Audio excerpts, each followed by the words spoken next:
সবাইকে good evening. এই তো রথ দেখতে বেরিয়েছি। চাবিটা লাগাও। রানী দেখছে। রানী, তুমি থাকো, এক্ষুনি চলে আসবো। রানীর মন খারাপ হয়ে গেছে। ও বেরিয়ে পড়লেই বুঝতে পারে যে এরা কোথাও যাবে। এক্ষুনি চলে আসবো, তোমার জন্য বেলুন আনবো, তোমার জন্য বেলুন আনবো মেলা থেকে। হ্যাঁ, তুমি ওখানে থাকো, ফ্যান চলছে, যাও ঘরের ভেতরে যাও। রাস্তা দিয়ে যাচ্ছি, আমার বাড়ির ঠিক সামনে হঠাৎ দেখছি রথ আসছে। এটা সীমার রথ। আমার বাড়িতে যে কাজ করে ও রথ করে, ছোট ছোট ছেলে মেয়েদের নিয়ে, তারা বাচ্চাদের নিয়ে বেরিয়েছে।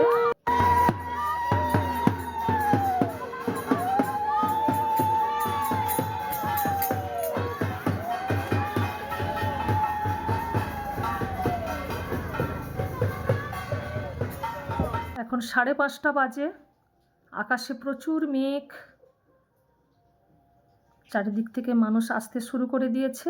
আমরা এখন হসপিটাল রোড ধরে হাঁটছি চৌরাস্তার মোড়ের দিকে। প্রত্যেক বছর দেখেছি রথের দিন সকাল থেকে দুপুর পর্যন্ত প্রচুর বৃষ্টি হয়, আবার দুপুরের পর থেকে বিকেলের দিকে একটু ফাঁকা থাকে। আমাদের কাকদ্বীপে প্রচুর মানুষের ভিড় হয় রথের দিন। এখন 7টা বাজে। ঠিক কাকদ্বীপ চৌরাস্তা মোড়ে কত মানুষের সমাগম, আর ছোট বড় করে প্রচুর বেরিয়েছে।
রথের মেলাতে কি সুন্দর সুন্দর সব মাটির জিনিস উঠেছে।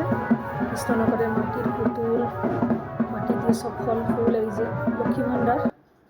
আর এখানে দেখতে পেলাম এই যে বলের সব আলো জ্বলছে আর মিউজিক দেওয়া, আমার রানীর জন্য কিনছি। আর আমার নাতনি তো আসবে সামনে রবিবার, তার জন্য কয়েকটা বেলুন নেব।